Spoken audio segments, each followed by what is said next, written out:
মাছে ভাতে বাঙালির এইবারের আয়োজনে থাকবে কিন্তু আবার মাছের একটা রেসিপি শেয়ার করব। ভীষণ মজার বেগুন দিয়ে রুই মাছের একটা মজাদার রেসিপি।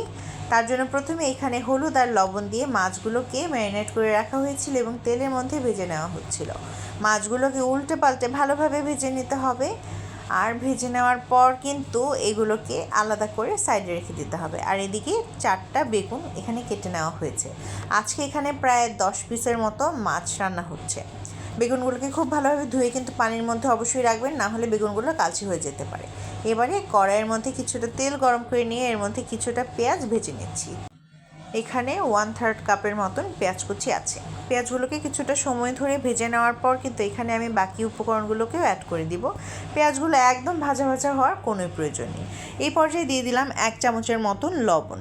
এবারে দিয়ে দিলাম 1 টেবিল চামচের মতন পেঁয়াজের বাটা।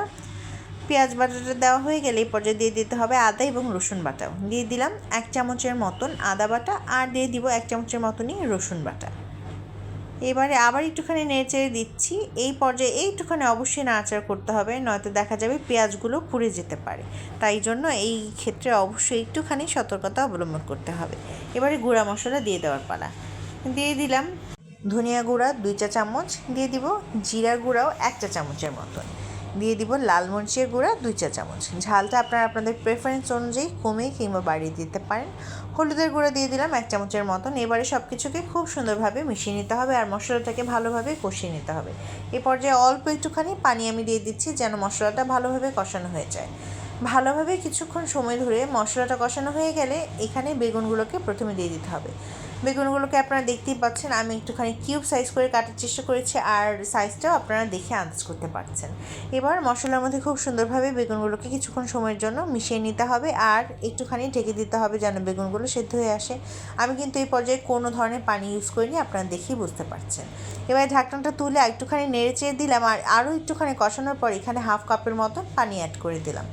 এবারে আবার নেড়েচেড়ে দিয়ে কিছুটা সময় ধরে একটুখানি কষিয়ে নেওয়ার জন্য অপেক্ষা করতে হবে আর অবশ্যই ঢেকে দিতে হবে, তাহলে তাড়াতাড়ি হয়ে যাবে।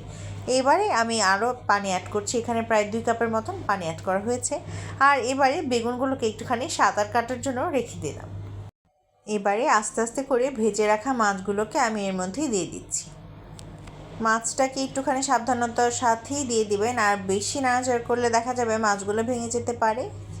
এবারে সবকটি মাছ দেওয়া হয়ে গেলে কিন্তু এটাকে আবার ঢাকনা দিয়ে ঢেকে রান্না করে নিতে হবে। রুই মাছ কিন্তু এমনিতেই খেতে ভীষণ মজা, আর তার সাথে বেগুন হলে তো কোনো কথাই নেই।